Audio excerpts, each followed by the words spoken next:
El primer texto que leímos tenía que ver con arrepentirnos porque el reino de Dios se ha acercado.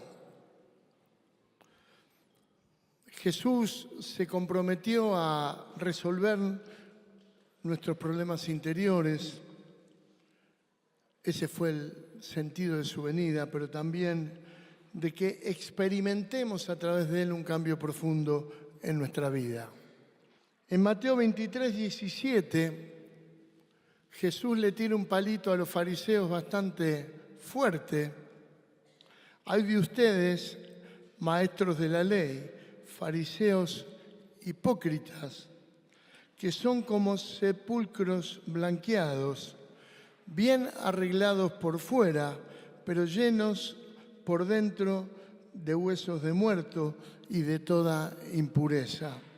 Así son ustedes, por fuera aparentan ser gente honrada, pero por dentro están llenos de hipocresía y de maldad. La secta de los fariseos se forma en la época de la cautividad de Israel en Babilonia.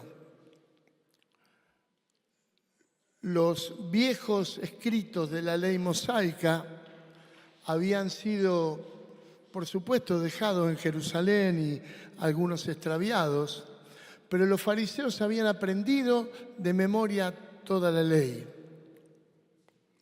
Si alguno se acercaba con alguna duda acerca del pensamiento de Dios sobre alguna situación, acudía a un fariseo y le preguntaba, y el fariseo le repetía la ley tal cual era de memoria. Ahora, ¿cuál era el problema? El problema es que a Jesús no solo le interesan los hechos correctos. Hablar de la justicia, cuando dice si vuestra justicia no fuera mayor de los escribas y fariseos, no está hablando de cosas simples Jesús. Porque en el hecho puntual, los fariseos eran intachables. Pero Jesús habla de algo y les dice, ustedes son como una tumba, pintadita, tiene una linda estatua afuera, está hermosa, pero adentro hay un olor a muerto. Todo el Sermón del Monte es una apelación a que un hecho correcto tiene que tener un correlato correcto en su motivación. Por eso Jesús dice, oíste que fue dicho, ojo por ojo, diente por diente, mas yo digo, amad a vuestros enemigos. No significa no tengas problema, perdoná, amad a vuestros enemigos. Orá por ellos, bendecilos. Esto dice Jesús. Jesús requiere de nosotros que cualquier cosa que hagamos para Él tenga la motivación correcta. Nosotros le damos de comer a mucha gente. Ahora, si fuéramos como los políticos, ¿qué haríamos? A ver, Canal 5 de Rosario.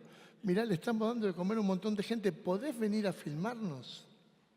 Y ahí estamos todos lindos, peinaditos. Qué gente buena, ¿no? Ah, pero está el concejal tal o el candidato. Eso hacen los políticos. Nosotros no debemos tener una motivación equivocada para los hechos correctos. Por eso Jesús es muy claro con todo esto.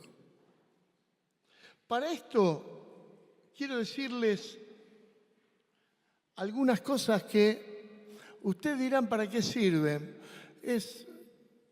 A veces la cabeza me funciona más rápida que el cuerpo. Si digo algo que no te sirve, a mí me sirvió para pensarlo y para hacer un énfasis al final.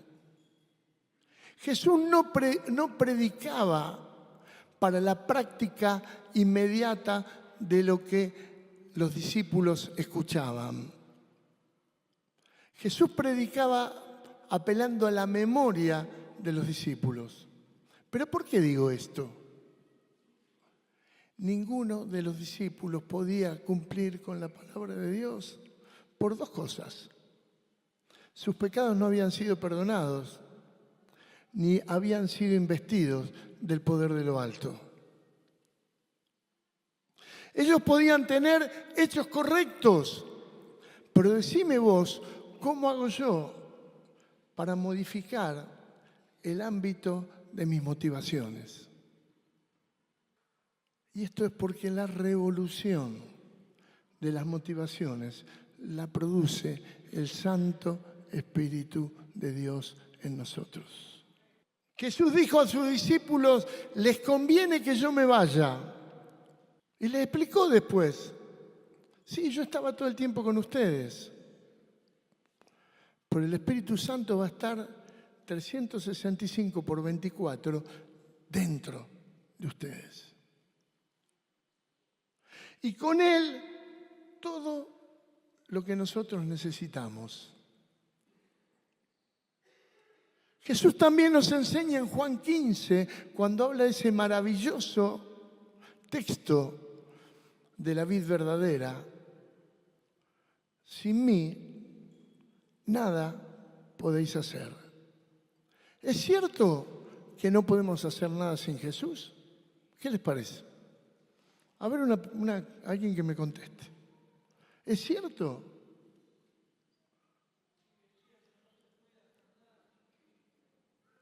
Yo entiendo tu punto de vista, hermano, pero la verdad que viéndolo de otra manera, yo puedo hacer un montón de cosas sin Jesús, pero la valoración de Dios de todo lo que hago sin Él es nada. Eso es lo que dice Jesús. Yo puedo hacer un montón de cosas. Puedo darle de comer a los pobres, puedo salir a la calle y abrazar a un necesitado, pero si no lo hago unido a la vid, para Dios es cero, es nada.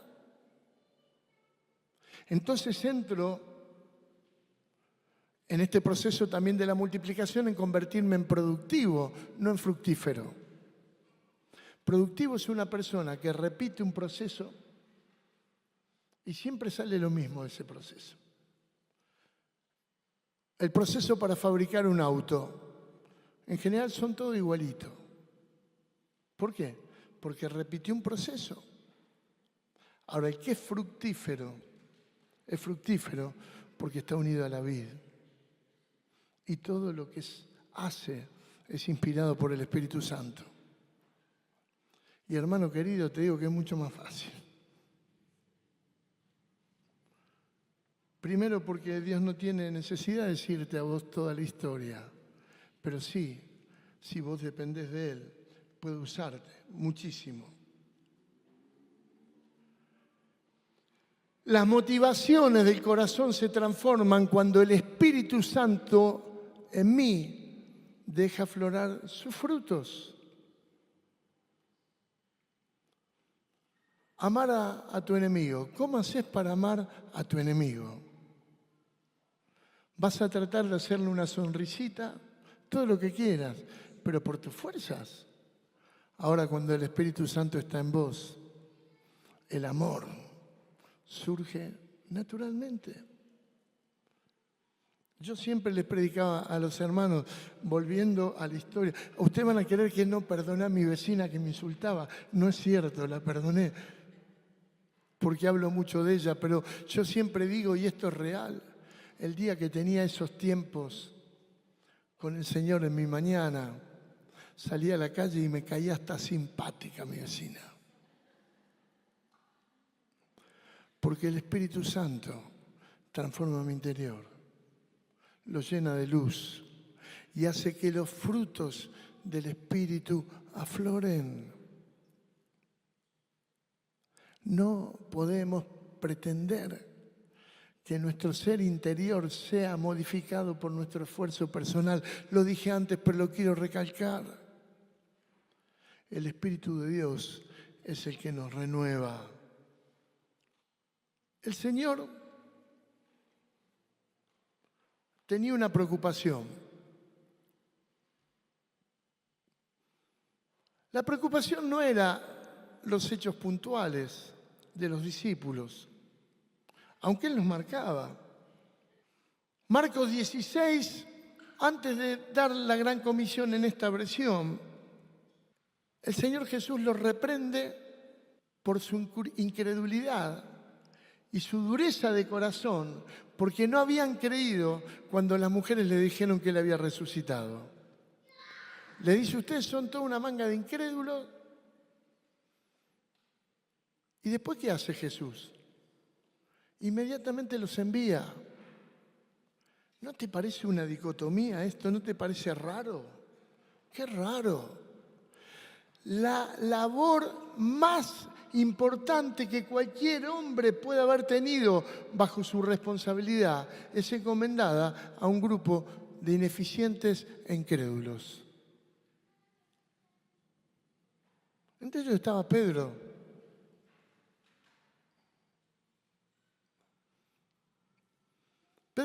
Jesús ni se preocupó porque reprocharle a Pedro la traición. ¿No te parece increíble ese texto? ¿Qué hubieras hecho vos en lugar de Jesús? Pedro, te dije, si no te hubiera dicho, pero yo te dije. Y vos dijiste, no, yo no. Y al final, ¿qué terminaste haciendo? Lo que yo te dije, ¿viste? A ver si me escuchás un poquito más la próxima vez. ¿Vos te creés que Pedro no esperaba eso? Yo estoy seguro que esperaba eso. Por eso todo el contexto hace ver que Pedro estaba a un costado, Jesús se tiene que acercar a él y solo le dice, Pedro, ¿me amas? 3 veces para restaurarlo de sus 3 negaciones. Ahora, ¿Jesús en qué estaba mirando? ¿Qué creía? Que la obra tan grande que Él tenía en manos la iba a hacer este grupo de ineptos y traidores. Porque ¿saben una cosa? Vos y yo nos hemos convertido muchas veces en traidores, pero hubo 11 discípulos que traicionaron a Jesús. Lo emblemático lo vemos en Judas en primer lugar, después en Pedro. Pero ¿saben una cosa? Todos los demás se escaparon. Uno solo quedó a los pies de la cruz, que fue Juan.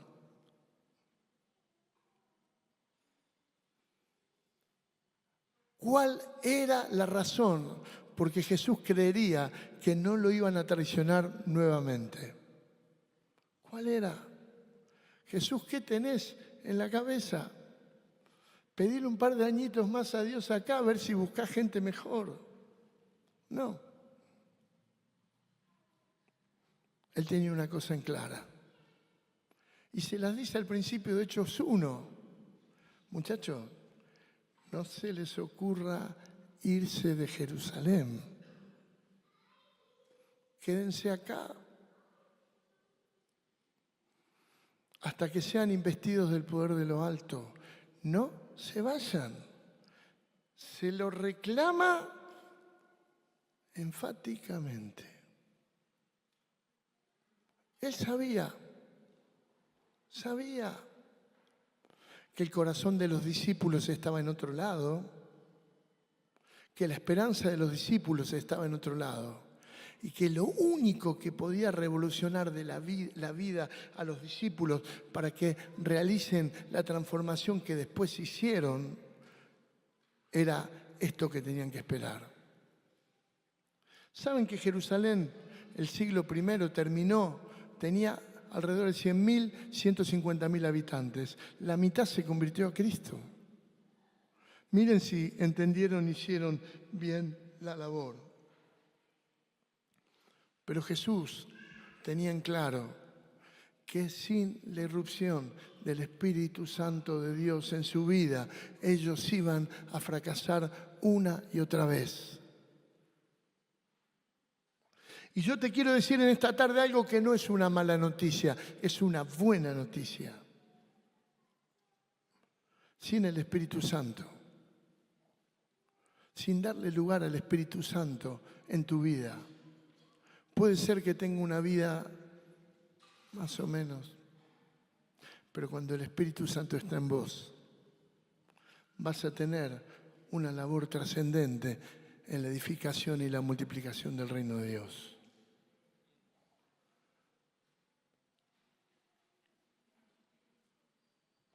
Quiero hablarte de algo,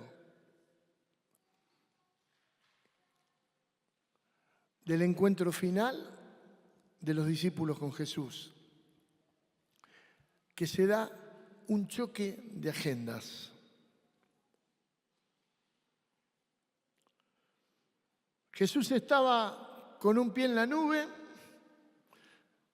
ya estaba yéndose, y los discípulos le hacen una pregunta. ¿Restaurarás el reino de Israel en este tiempo? La agenda de los discípulos era una agenda eminentemente nacionalista. Ellos soñaban o por la profecía o creyeron o mal creyeron que el Mesías venía a liberar al pueblo judío del Imperio Romano. La verdad que en definitiva eso es lo que iba a hacer. Pero lo único que le importaba a los discípulos era la restauración del reino de Israel. Fíjense, yo no sé si han especulado o han pensado, qué impropia la pregunta. Jesús estaba yendo. Le había dicho que tenían la misión más grande, más tremenda que cualquier hombre haya podido tener en la tierra. Y a ellos se les ocurre simplemente ver si lo terrenal iba a ser resuelto. Pero vos sabés que yo me veo muy identificado muchas veces en eso. Muchas veces estoy tan preocupado por mi propia vida, por la resolución de tal o cual cosa. Estoy mirándome, discúlpeme la expresión, el ombligo. Y no sé cuál es el deseo del corazón de Dios. Y ellos se chocan. Jesús utiliza en muchas oportunidades este argumento, esta manera de argumentar. No te contesto, pero te doy esto. Eso hace en Mateo 24.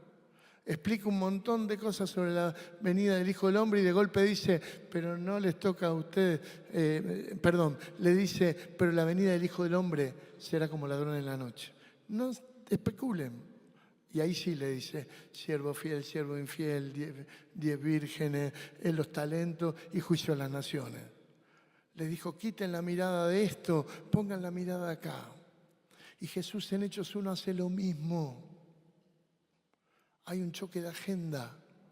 La agenda de Jesús contenía la gran obra de la extensión del reino de Dios. Y los convoca. Y le dice, muchachos, no les toca a ustedes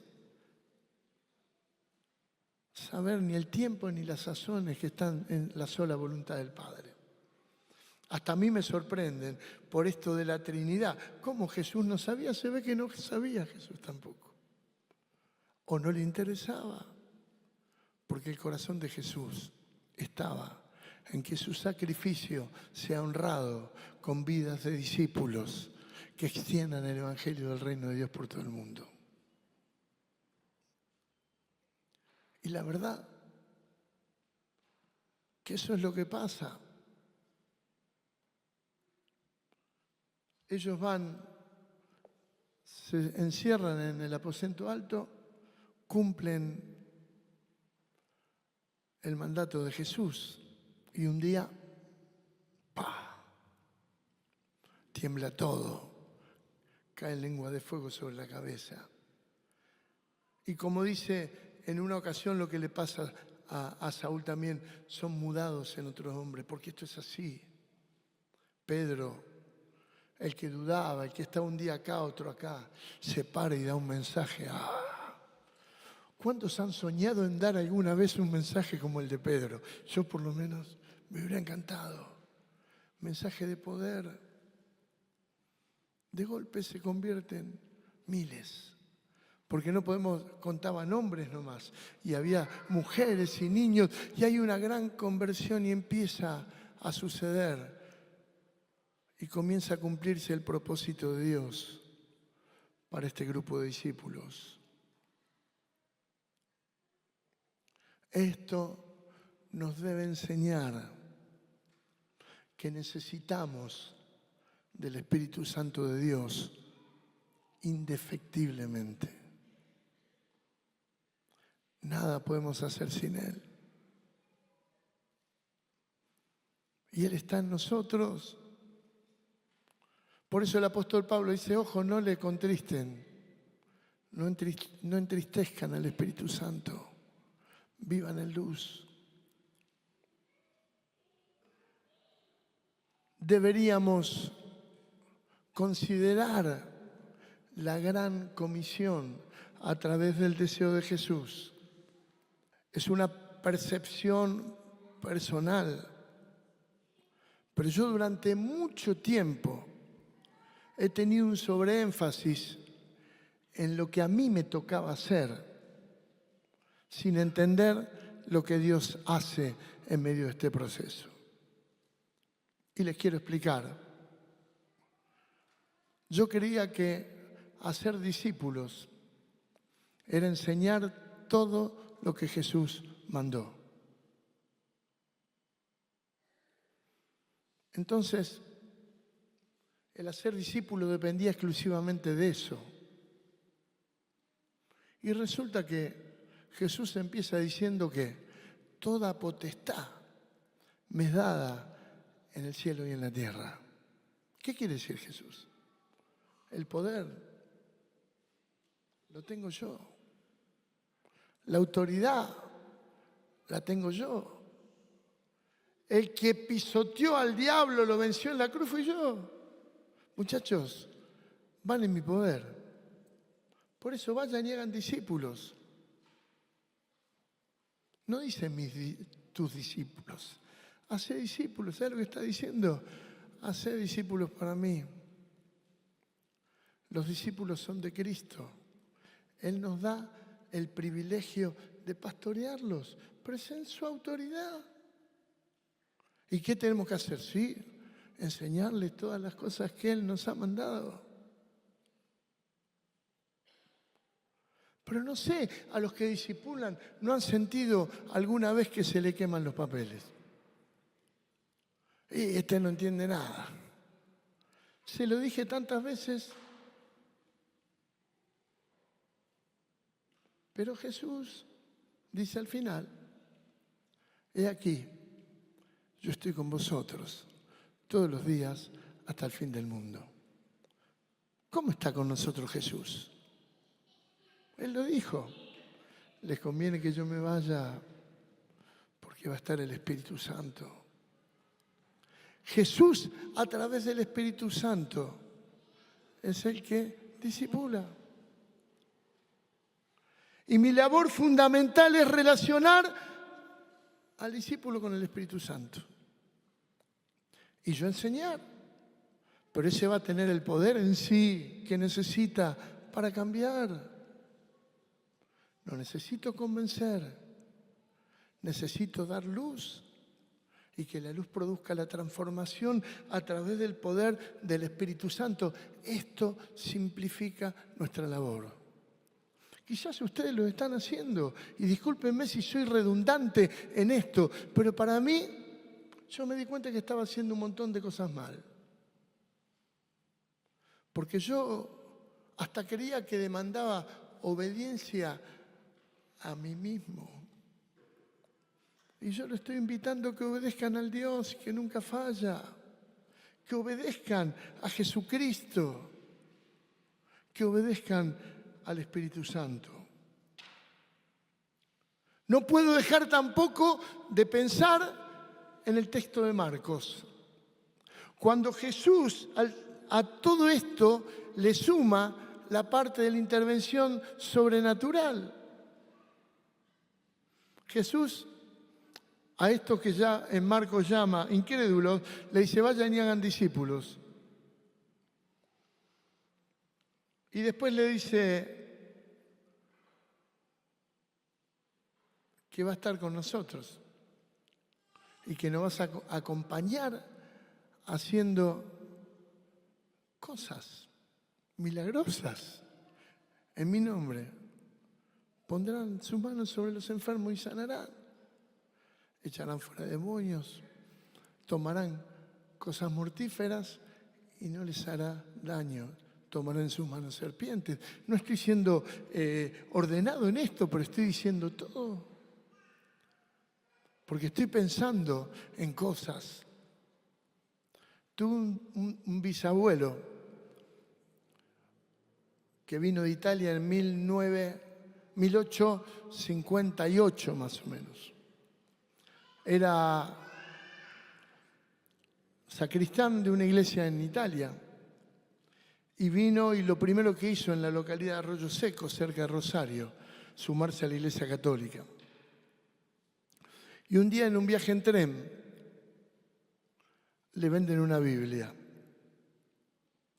Y él se da cuenta que el cura enseñaba todo al revés de lo que decía la Biblia. Entonces fue a hablar con el cura. Y el cura dijo, quema eso. Dijo, bueno, quémelo usted. Y a mi bisabuelo le gustaba escribir, así que dejó muchas cosas escritas. Dice que cuando vio la cara del cura, vio la cara del diablo. Dijo, acá no piso más. Y empezó Me he encontrado yo cuando iba a predicar a Arroyo Seco, muy joven, me encontré con un hombre de 78 años. Ah, usted es Pagura.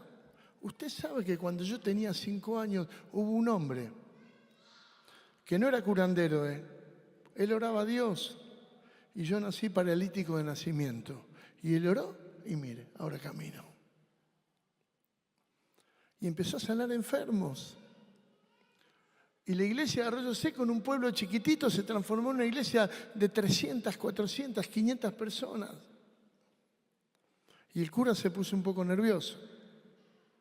Y el comisario se puso nervioso. Y el juez de paz también. Entonces dijeron, vamos a llamarlo don Natalio Pagura, y lo vamos a envenenar. Y él todo lo que hacía, lo hacía en oración.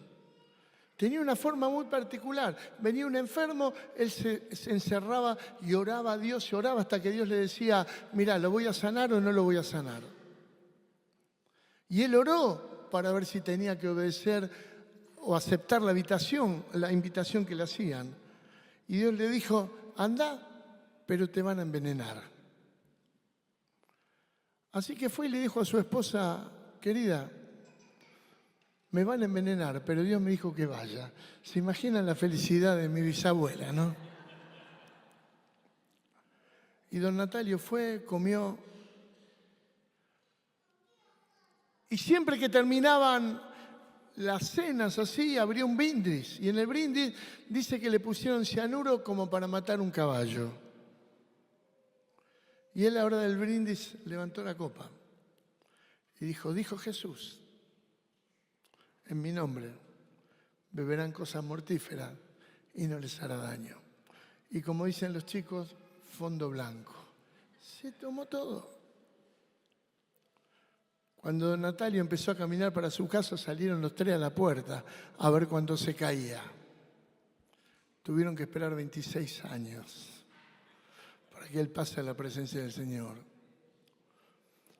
El cura se fue del pueblo junto con el juez de paz, el comisario se convirtió a Cristo. Dios es un Dios de poder. Tenemos que entender que la mayoría de las señales sobrenaturales se dan en el proceso de evangelización, cuando la iglesia sale a la calle, cuando estamos afuera. En el afuera estas señales seguirán a los que creen. De paso, utiliza 3 veces el verbo creer, una en sentido negativo, 2 positivos ese texto. Sentido negativo, Jesús trata de incrédulo a los discípulos. Segundo, el que creyere y fuere bautizado será salvo. destinado a los nuevos convertidos. La tercera, estas señales seguirán a los que creen. ¿A quién se refiere? A vos y a mí. Tenemos que aprender a creerle a Dios y a confiar en Dios. El otro día, me acompaña Lucas y María, recibimos un mensaje de una mujer que vino al grupo. Ellos están en una ciudad a 60 kilómetros de Rosario y estábamos en el grupo casero de su casa, y una mujer con cáncer de páncreas tenía la cabeza del páncreas con un tumor y tenía afectadas algunas arterias del cuerpo. Por supuesto sabemos lo que es cáncer de páncreas, pero ella cuenta que el día que oramos por ella, a ella le vino una certeza de que Dios la sanaba. Es una ex monja. Y se hizo una imagen y el páncreas estaba totalmente sano. Estas señales seguirán a los que creen. Y si oro y no pasa nada, tenemos que aprender a creerle a Dios, pero a saber que tenemos un Dios de poder. Vez tras vez debemos volver a buscar esta unción de lo alto del Espíritu Santo en nosotros. No es la única vez, la necesitamos. A veces en el camino podemos perder y necesitamos ir a llenarnos del Señor nuevamente. Me sorprende el texto de Hechos 4:28. Pedro y Juan habían sido encarcelados.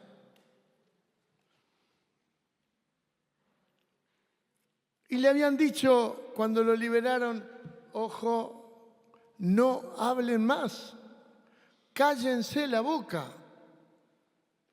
Los que lo apresaban se habrán ido convencidos: con la apretada que le pegamos estos se callan seguro. No.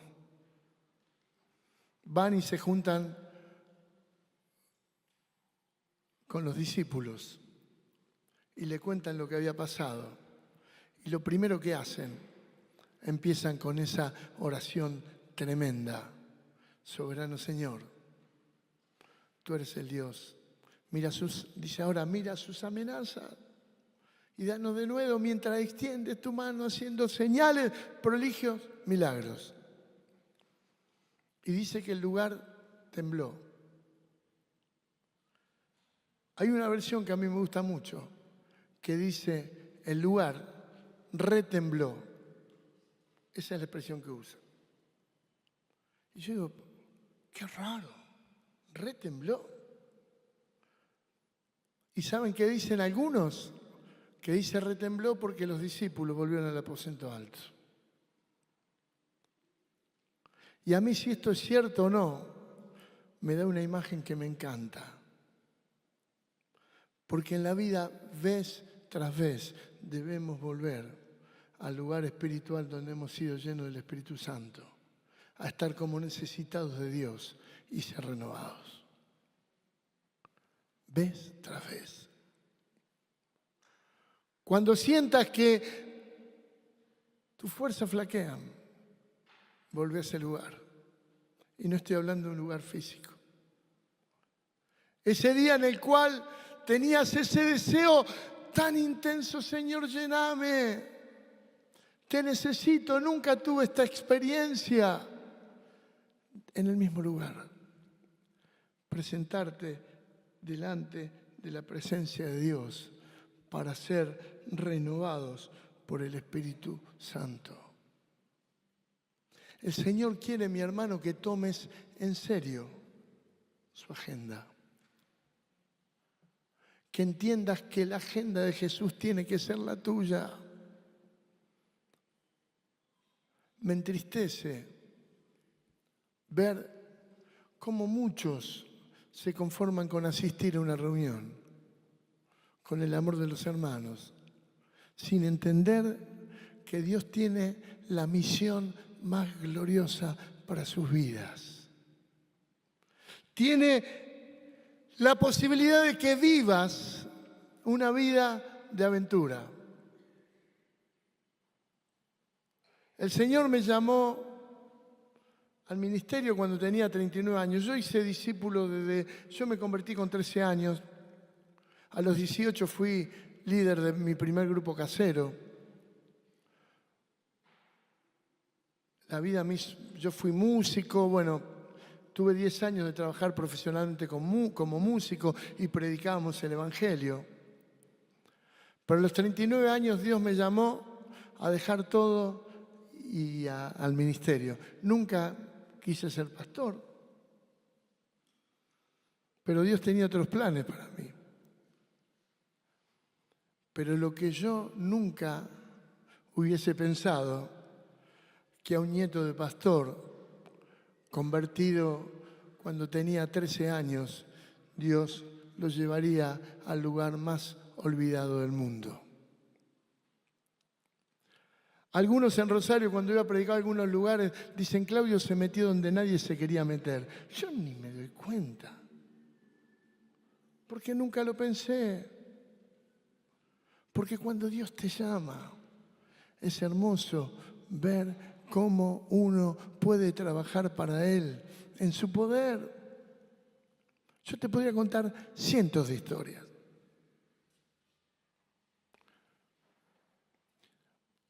Ahora estoy escribiendo un libro con cuentos, que no son cuentos en realidad, pero son historias desdibujadas porque los actores están vivos y es complicado contarlas, pero las quiero contar. Pero tantas cosas. Ángel conoció a este muchacho. Este muchacho fue parte de una familia que ustedes habrán escuchado a los monos, hablar de los monos en Rosario. Y este muchacho formó parte de la familia que creó a los monos. Él era un chico que tenía 17 años y había matado a 5. Tiene 17 muertes en su haber. Y nosotros nos cruzamos, estamos con Néstor Scansetti, un amigo entrañable también, allí, predicando el Evangelio a ellos. Y yo la tarde esa le hablé a Néstor y le dije, Néstor, si no querés ir, no vayas, porque yo era el que estaba metido en el lío. Porque tenía miedo, digo, ¿y si nos pasa algo? Gaby no me va a perdonar nunca. Y esa noche terminaron los 6, 7 traficantes que estaban ahí manifestándose con demonios en el piso. Después de muchos años, el otro día recibí un mensaje. Claudio, fuiste el único que me amaste en la vida. Me quieren matar y me van a matar porque hice mucho mal. Pero me voy a ir al cielo porque me entregué a Cristo por la palabra que me diste. A ver, no estoy hablando de mí, ¿eh? Yo soy muy cobarde. Estoy hablando del Espíritu Santo que está en mí. Dios, te quiero usar, mi hermano. Te quiero usar. Pero si yo no sé ni predicar, no importa. Abrí tu boca.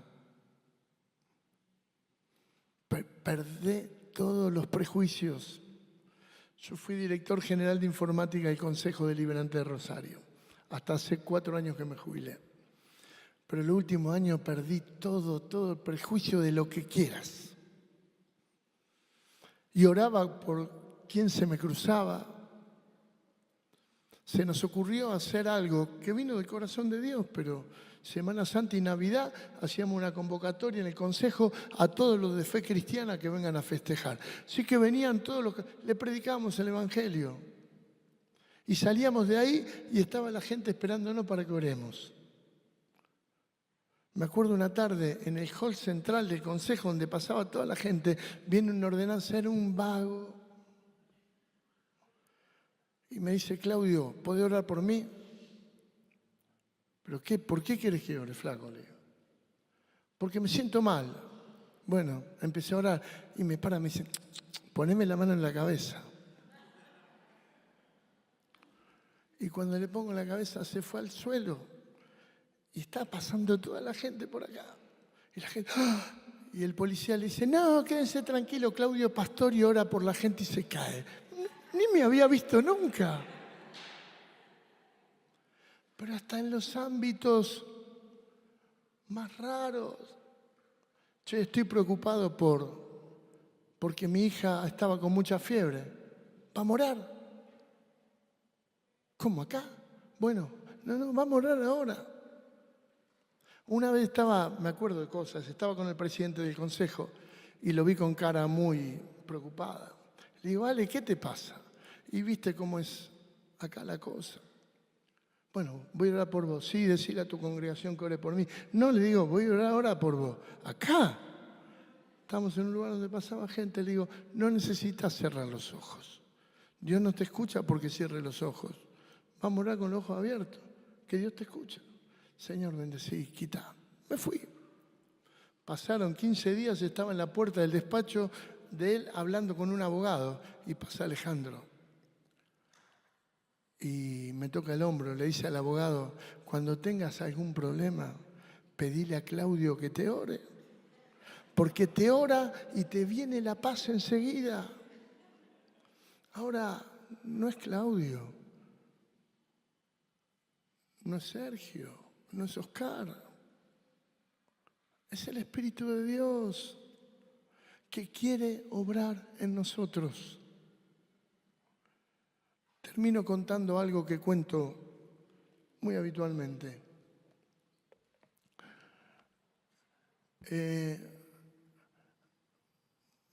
Yo tengo una relación con Marcos Vidal y cuando charlamos mucho con él, leemos todos los mismos autores, tenemos algunas cosas en común.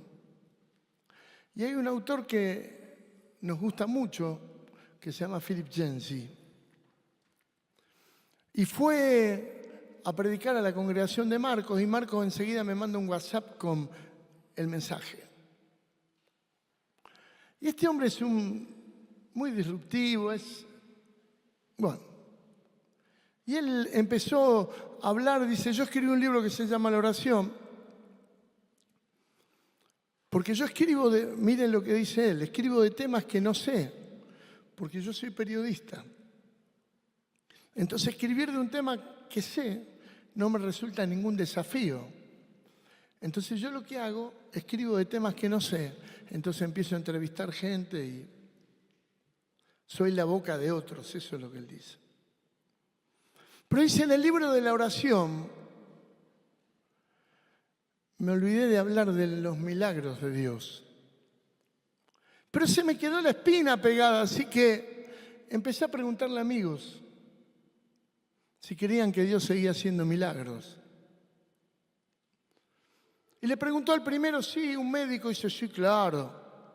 ¿Y cuándo fue la última vez que hiciste un milagro? Y hace 5 años. Y le fue preguntando a algunos. Hasta que llega un amigo de él, de Chicago, que se llama Bob, que trabajaba con homeless, con la gente sin hogar. Y dice, le pregunta, ¿vos crees en los milagros? Por supuesto. ¿Y cuánto es la última vez que viste milagros? Todos los días. Todos los días. Contame el último. No te iba a contar el último, pero te iba a contar uno que pasó hace poco. Vos sabés que mi trabajo secular es limpiar paredes con arena a presión. Y mi socio no me había dicho, pues siempre trabajamos en exteriores, que la máquina tiraba dióxido de carbono y me tocó hacer un interior. Y a las 2 horas caí desmayado con una intoxicación de dióxido de carbono. Y a 5 horas de Chicago vive un amigo mío. Iba manejando su auto y Dios le dice, Bob está en problemas.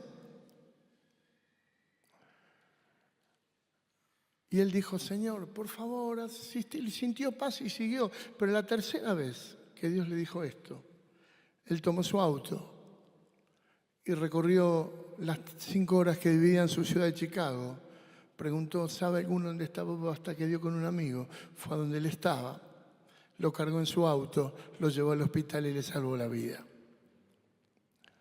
Jensi le dijo, discúlpame, pero yo soy periodista, soy el hombre de las preguntas incómodas. Te quiero hacer una pregunta. ¿No tenés un Dios muy complicado? ¿No es muy complicado tu Dios? Porque ¿por qué no le dijo a alguno de los cristianos de Chicago que te vaya a ayudar, que le tuvo que decir a uno que estaba 5 horas? Y Bob le contestó, no te confundas, Philip. Yo estoy seguro que Dios, antes de decirle a mi amigo, le dijo a 100 en Chicago, pero no lo escucharon. Y terminó con una frase que para mí es mágica. Dios quiere seguir haciendo milagros en la tierra, pero no encuentra socios.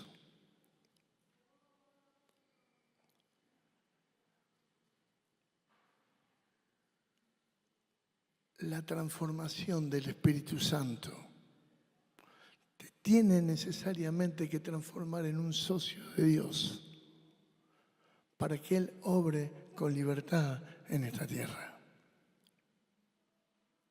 Darle lugar al Espíritu Santo en tu vida es abrirte a la aventura más increíble, a los procesos donde vos no vas a tener nada que ver y vas a ver cómo el Espíritu Santo hasta puede obrar a través tuyo. Yo viajo mucho. Hace unos 11 años por una experiencia que tuvimos en Europa con Dios, Dios nos llamó a un ministerio allí. Y Dios cada vez yo le digo, Señor, ¿hasta cuándo? Porque cada vez agranda más la cosa. Pero no solamente en la administración en los pastores, en las experiencias personales. Le quiero contar 2 nada más. Yo hablo inglés, comanche. Iba a predicar a Finlandia. Y estaba en el avión y se sentaron 2 finlandeses al lado mío. Y me empezaron a preguntar cosas en inglés. Cuando el Espíritu Santo está presente, hasta eso hace que le entendí todo lo que me dijo. ¿Y usted qué es? Pastor. Ah, no, nosotros somos católicos. What is the problem? ¿Cuál es el problema? Pero queremos distinto. ¿Usted cree en Jesús? Sí, yo también creo en Jesús. Y le empecé a hablar de Cristo. Los ojos de la mujer se llenaron de lágrimas. El hombre me dice, ¿toma vino, pastor? Y sí, a veces. Llamó al azafato, le dice, por favor, 3 copas de vino. Vamos a brindar, porque hoy nos encontramos con Dios. Eso es lo que me dijo. Cuando se bajaba la mujer me dice, pastor, ¿sabe una cosa? Yo leía la Biblia con una carga, una pesadez tenía, y ahora que usted me dijo que empiece a leer por el Evangelio de Juan, no veo la hora de llegar a mi casa y empezar a leer el Evangelio de Juan.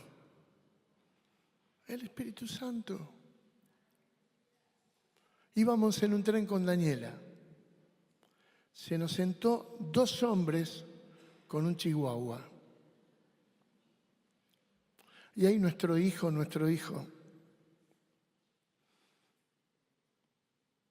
un hombre mayor, profesor de la universidad, y otro hombre periodista, 2 hombres de mucha cultura, indudablemente, gay.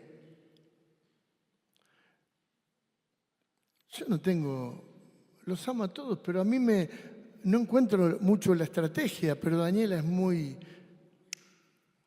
Y empezó a hablar del perrito. Y empezamos a hablar con ellos. Y le empezamos a hablar de Cristo. Y el más grande no hacía nada, pero el más chico me empezó a decir, espere, repítame eso que me dijo. Y empezó a anotar en su celular. Toda la conversación la anotó en su celular. Sus ojos llenos de lágrimas. El Espíritu Santo obrando.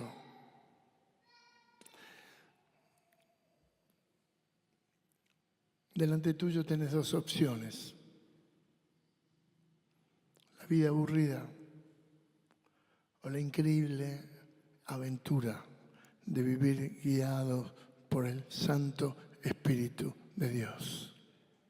¿Cuántos quieren ser a partir de hoy socios de Dios en el proceso de evangelización, de los milagros de Dios, en esta aventura de avanzar con el reino de Dios? ¿Cuántos? Pónganse de pie.